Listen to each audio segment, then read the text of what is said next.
네, 한일 군사정보보호협정 지소미아가 종료 6시간을 남겨둔 어제 저녁 조건부 유예됐습니다. 지소미아 종료 여부를 두고 날선 공방을 이어온 정치권에서는 이번 결정에 대해서 대체로 환영의 뜻을 보였는데요.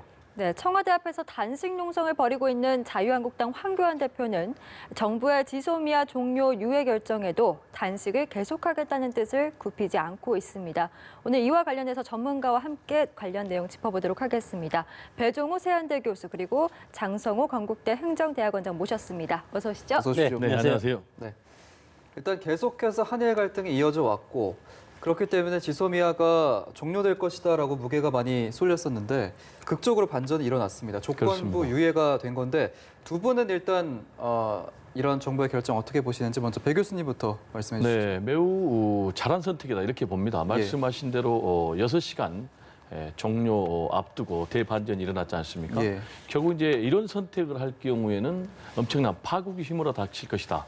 라는 판단을 한국, 일본 다 한 것 같아요. 예. 특히 이제 우리 한국 정부 입장에서는 한미 간의 갈등으로까지 이어질 수가 있기 때문에 여기에다가 이제 한일 갈등은 당연한 것이고요. 예. 그래서 우리가 한 걸음 양보하는 대승적인 선택을 한 것 같고요.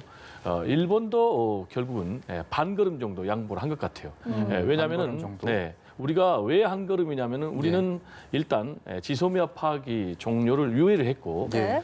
동시에 또 WTO 제소도 조건부로 했죠. 지금 일단 중단한 그런 상태 아니겠습니까? 예. 그렇지만 여기에 대해서 이제 일본은 앞으로 수출 규제 문제에 대해서 계속 협의해 나가겠다라는 입장을 밝혔기 때문에 우리는 한 걸음 그리고 일본은 반 걸음 이렇게 얘기했는데요. 이렇게 한국과 일본이 서로 양보하고 나선 결정적인 배경은 결국은 미국의 강력한 압박이라고 봐야 되겠어요.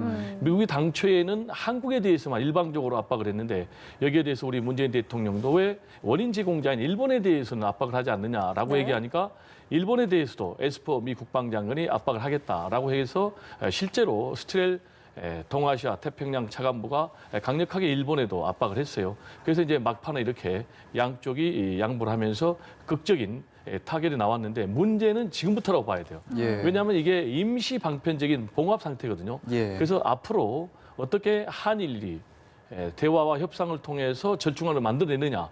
특히 이제 가장 중요한 것이 강제징용. 피해자 배상 문제거든요. 예. 근데 이게 쉬운 문제가 아닌데 이 문제를 어떻게 만들어내느냐 절충안을. 그래서 실무 차원에서 이제 앞으로 국장 차원에서 논의해가지고 만약에 여기서 어느 정도 접점이 이루어진다면은 다음 달 중국에서 한중일 정상들이 만나거든요. 예. 이 자리에서 한일 정상들이 만나서 극적인 타결을 할 가능성도 있다. 지금 이렇게 전망을 하고 있습니다. 예, 일단은 우리가 한보 양보를 했고 일본이 반보 정도 양보한 것이다 이렇게 평가를 해주셨고요. 장 교수님은 좀 어떻게 평가하십니까 이번 결정을? 순리적인 결정이라고 봅니다. 그렇게 예. 결정할 수밖에 없는 것이 현실이고 경제보다 안보가 상당히 우선돼야 되고 네. 그리고 한미일 상호 방위 조약 이런 것들을 안보 클러스터가 형성되어 있지 않습니까? 예. 이런 상태에서 우리가 일방적으로 미국의 이런 압력에 우리가 우리 나름대로 이것을 파기할 수가 없는 그런 현실이었고 사실 애초에 우리가 이제 이 지소미아를 가지고 협상의 카드로 지금 일본을 압박하기 위한 그런 전술이었지 않습니까? 예. 그러나 결과적으로는 우리 정부의 압박 전술이 통하지 않았다. 그래서 원래대로 지소미아를 조건부로 유예했지만 계속 가는 걸로 이렇게 하는 것인데 예. 애초에 이 지소미아 카드를 꺼낸 것이 일본의 강제징용 배상 문제에서부터 출발이 돼서 네. 외교적인 갈등이 일어나지 않았습니까? 예. 그런 상황에서 일본이 마침 화이트리스트 수출 규제 조치를 단행을 했고 우리도 이에 상응해서 우리도 마찬가지로 수출 규제 조치를 했고 그리고 나서 이제 지소미아가 이제 종료 시점에 다가와서 이렇게 경제적인 갈등이 있고 과거사 문제가 있기 때문에 우리가 안보적으로 협력할 필요가 없다. 이런 것들을 어떤 외교적인 압박 카드로 했는데 예. 여기에 중요한 것은 미국이 바로 이제 등장을 해서 네. 미국이 지소미아 카드 절대 폐기 안 된다. 이런 상황에서 우리는 상당히 어려운 카드를 사실은 꺼낸 건데 예. 이런 압박 카드가 실효적인 그런 효과를 보지 못하고 6시간 전에 이것에 대해서 일단 조건부 유예라는 것은 일본이 화이트리스트를 무역 제재 조치를 풀어라 이런 네. 것을 하면서 이제 실질적으로 이제 유예 조치를 했는데 결국은 이것은 이제 뭐 계속 앞으로 하겠다, 진행하겠다 이런 뜻이기 때문에 예. 앞으로는 우리와 일본의 외교적인 협력이 상당히 중요해진 그런 시점이 다시 왔다고 봅니다. 네, 예, 일단- 저는 교수님과 약간 네. 다른 부분이 예. 교수님께서 우리나라가 지소미아 종료 결정을 한 것은 별로 효과가 없었다고 이렇게 말씀하셨는데 저는 반대로 봐요. 예. 지소미아라는 카드를 꺼냈기 때문에 결국은 미국이 한국과 일본을 강력하게 압박을 해서 이렇게 극적인 절충안이 나왔다고 보고요. 예. 애초에 이제 우리나라 대법원에서 강제징용 배상 판결을 내렸지 않습니까? 근데 이걸 문제 삼아서 일본 아베 정부가 우리나라에 대해서 사실상 보복성 수출 기조 조치를 단행을 했지 않습니까? 그리고 우리나라를 화이트리스트에서도 제외를 하고 네. 그러면서 동시에 여기다가 안보 논리를 묶었어요. 그게 무슨 얘기냐면은 한국은 안보상 믿을 수 없는 나라이기 때문에 수출 규제를 해야 되겠다. 이렇게 나왔거든요. 그렇다면은 우리 입장에서는 우리나라를 안보상 믿을 수 없다라고 하는 일본에 대해서 우리가 어떻게 중요한 군사 정보를 공유할 수 있겠느냐.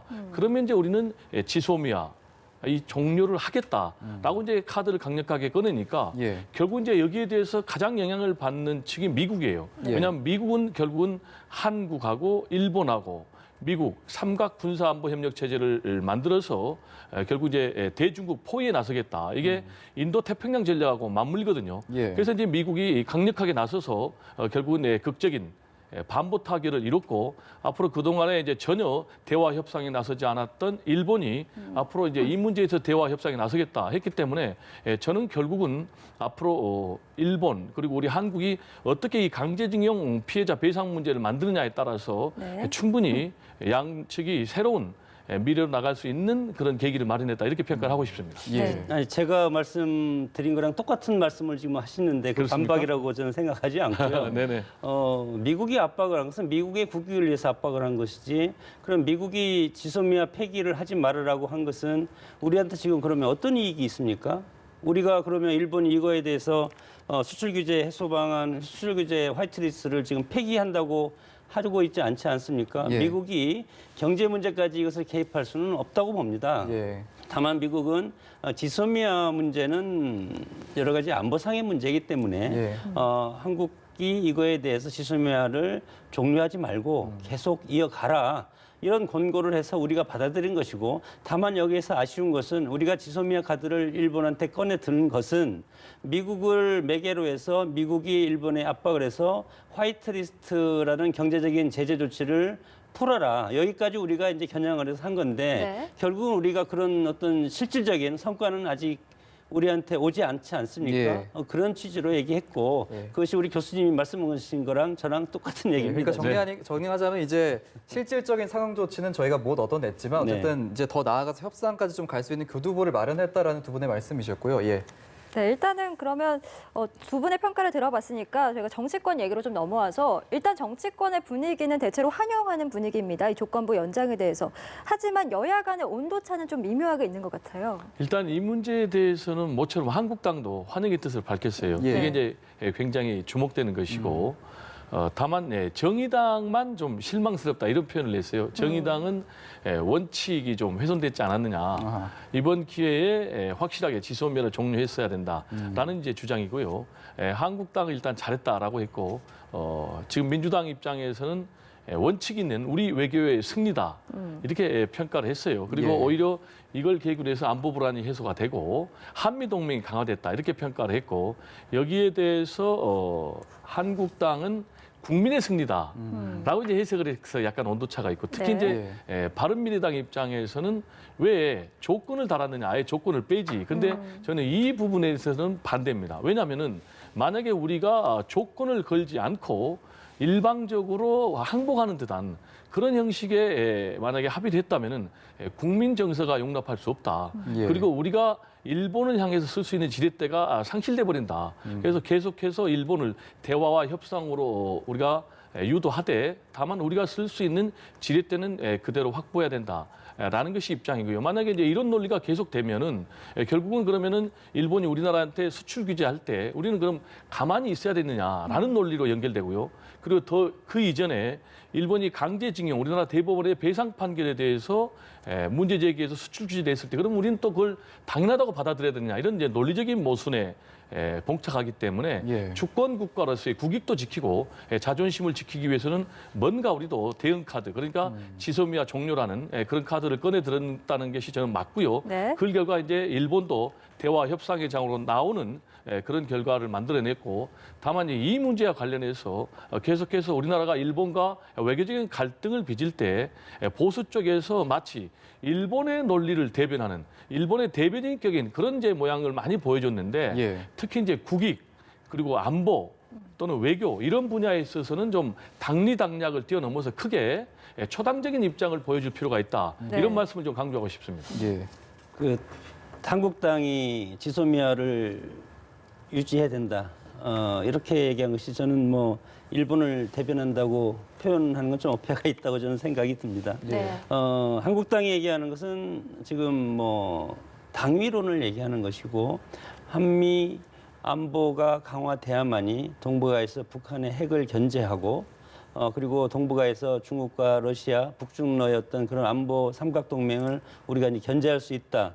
그런 것을 꾸준히 이제 해서 지소미아 폐기는 절대 안 된다 이렇게 강조해 왔고, 그래서 한국당의 입장은 당위론적이다 이렇게 판단이 되고, 지금 민주당이 국민 안보 불안 해소에 긍정적인 이런 것은 약간 이제 원론적으로 약간 좀 멋쩍은 모습의 어떤 논평이 아닌가 싶습니다. 네. 예.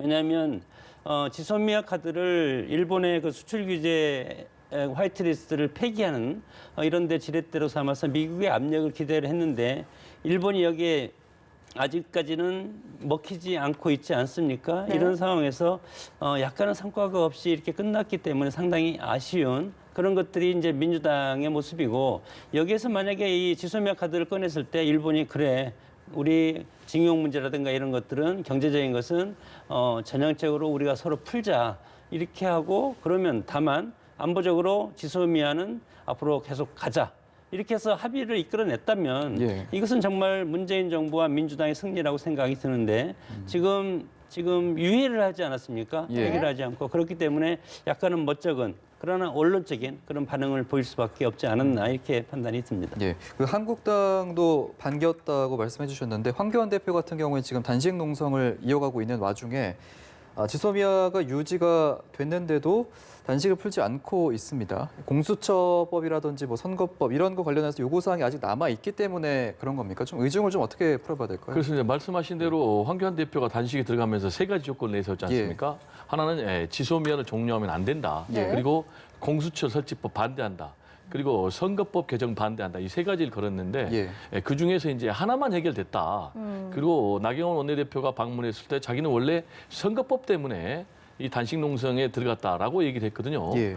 그래서 제가 볼 때는 이제 앞으로도 자기는 계속해서 단식 농성을 하겠다라는 이제 그런 입장 아니겠습니까? 예. 근데 이제 황교안 대표가 이렇게 단식 농성에 들어간 결정적인 이유는 제 해석으로는 당내 흔들리는 리더십을 좀 붙잡기 위한 그런 고립지책이 아닌가 이렇게 생각이 돼요. 왜냐하면 다 아시겠지만은 박찬주 전 육군대장 네네. 갑질 논란으로 굉장히 문제가 많았지 않습니까? 예. 공관병. 근데 이분을 영입해가지고 엄청난 당내 반발에 봉착을 했어요. 그리고 최근에는 또 김세현 의원이 불출마 선언하면서 황교안, 나경원 지도부도 사퇴하라.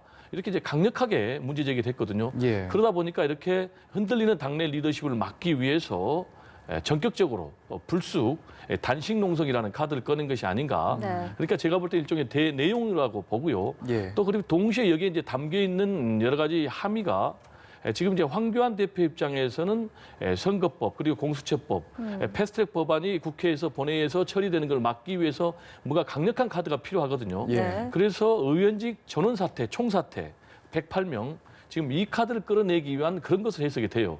그다음에 만약에 108명의 의원들이 의원직 총사퇴라는 그런 카드를 꺼내 든다면은 두 번째로 지금 많게는 50%까지 물갈이 하겠다라는 것 아니겠습니까? 예. 네. 그래서 이걸 쥐어가지고 대대적인 물갈이를 하겠다라는 것으로 해석이 되거든요. 네. 그렇다면 정리하면은 대외용보다는 대내용이 더 많아 보이는데 그렇다면 과연 단식 농성의 진정성이 어디에 있는가? 예. 과거에 우리 역사상 YSDJ가 단식 농성했던 이제 YS가 23일 단식 농성할 때는 직선제 개헌 그리고 옥에 갇혀 있는 뭐 종교인 학생들을 풀어줘라. 라는 명분을 내걸고 단식을 했고 그리고 또 DJ가 단식 농성할 때는 내각제 개헌은 반대한다. 그리고 지자체를 즉각 실시해라. 라는 것을 이제 가지고 했는데 지금 황교안 대표 같은 경우 단식 농성하는 3가지 중에 지소미아를 빼면은 공수처 설치 그리고 또 선거법 이 2가지인데 지금 국민 여론을 보면은 공수처를 설치해라. 그리고 국민의 뜻이 그대로 의석수에 반영될 수 있도록 선거법도 개정해라라는 거거든요. 그래서 국민의 뜻하고는 상당 부분 거리가 있는 단식 농성이기 때문에 앞으로 퇴로를 어떻게 만들지도 상당히 좀 주목하고 있는 그런 부분입니다. 네. 예. 그런데 그 지소미아 종료 유예가 공식 결정이 나기 전에 청와대 강기정 정무수석이 황 대표를 찾아서 단식을 좀 이제 그만해달라 이렇게 요청을 했으나 받아들여지지가 않았었습니다. 이렇게 좀 청와대가 직접적으로 좀 나서서 이렇게 황 대표의 단식을 좀 중단해달라 이렇게 요청하는 이유는 뭡니까? 황교안 대표가 제1야당의 대표 아니겠습니까? 예. 그래서 제1야당의 대표에 무게감이 있다고 봅니다.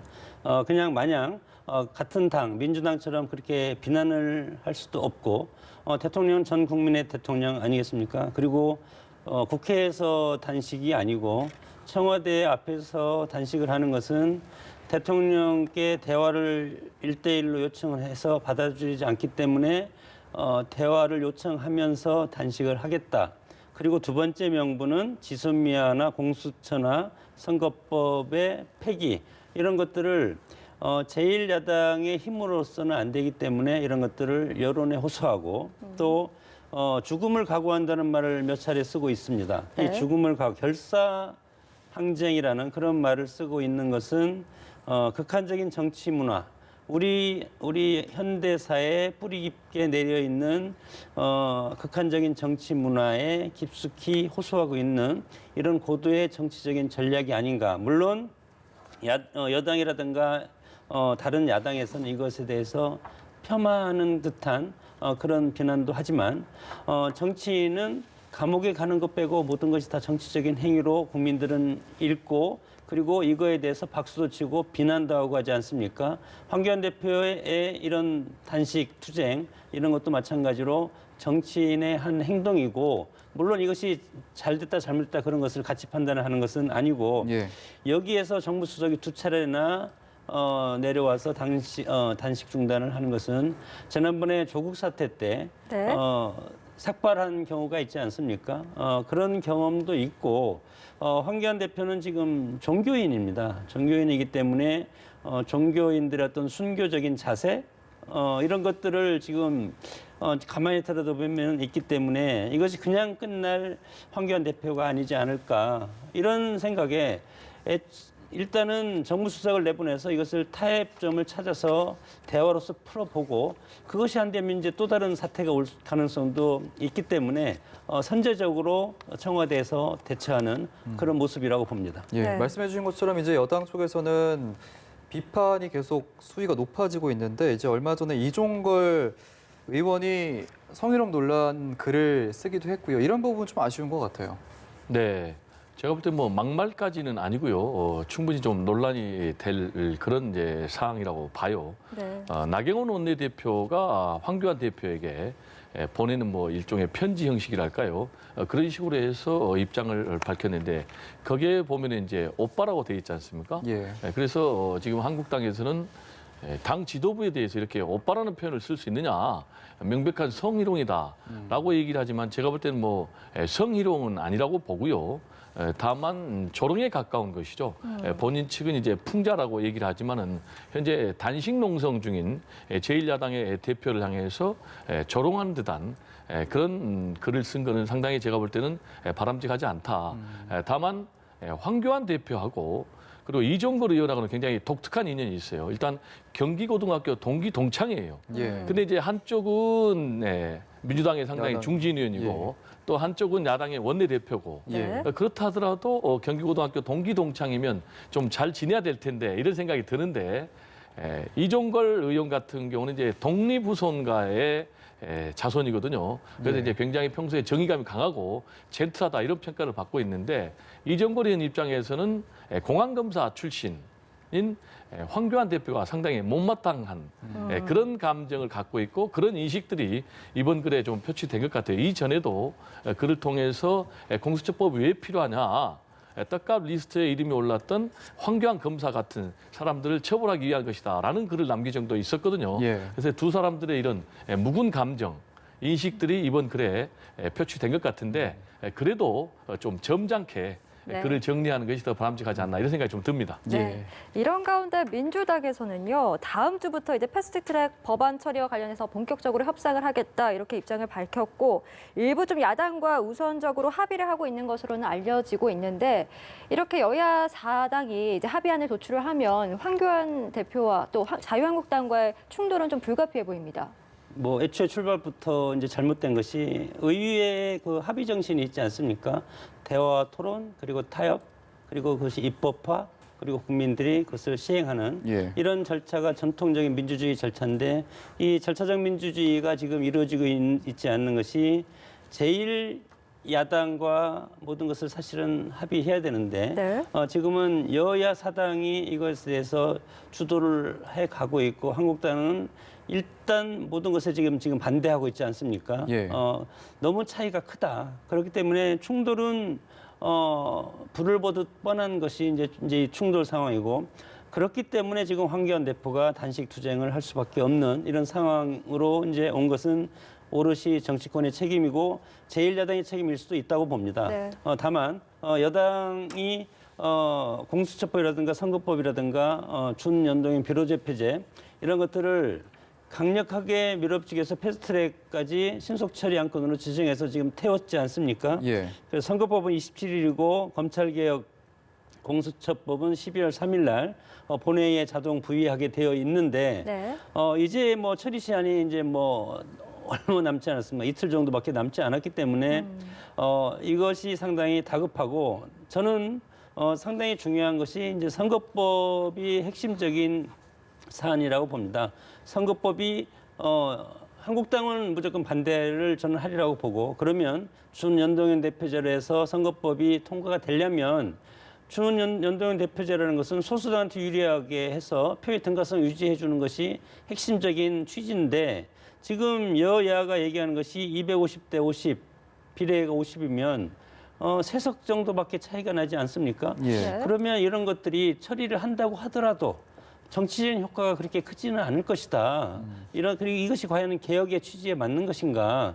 이런 생각을 했을 때 상당히 아쉬운 것이 제1야당을 제외하고 우리가 뭐 예를 들어서 누구를 제외하고 몇 명끼리 모여서 이렇게 하는 우리 국회의 모습 저는 바람직하지 않다고 봅니다. 네. 그래서 한국당이 수용할 수 있는 부분까지 여당이 협의를 물론 안 됐기 때문에 지금 여기까지 이제 온 거지만 네. 이렇게 해서 안 된다면 저는 처리를 하다가 불발이 되면 여당이라든가 청와대가 훨씬 더 난감한 위치에 빠질 가능성이 크기 때문에 예. 여야가 합의해서 합의가 안 된다면 저는 뭐 다음 기회로 넘기는 것도 하나의 방법일 텐데 지금의 상황을 보면은 여당이 이것을 이제 강행 처리 방향으로 이제 가고 있기 때문에 어쨌건 한국당과 여러 가지 충돌은 피할 수 없을 그럴 지금 가능성이 크다고 봅니다. 근데 네, 이제 이 이런- 부분에 대해서 좀 사실관계를 좀 바로 잡아야 될 것 같은데요. 예. 우리 교수님께서 한국당을 빼고 한다고 그랬는데 한국당이 지금 스스로 안 나오는 겁니다.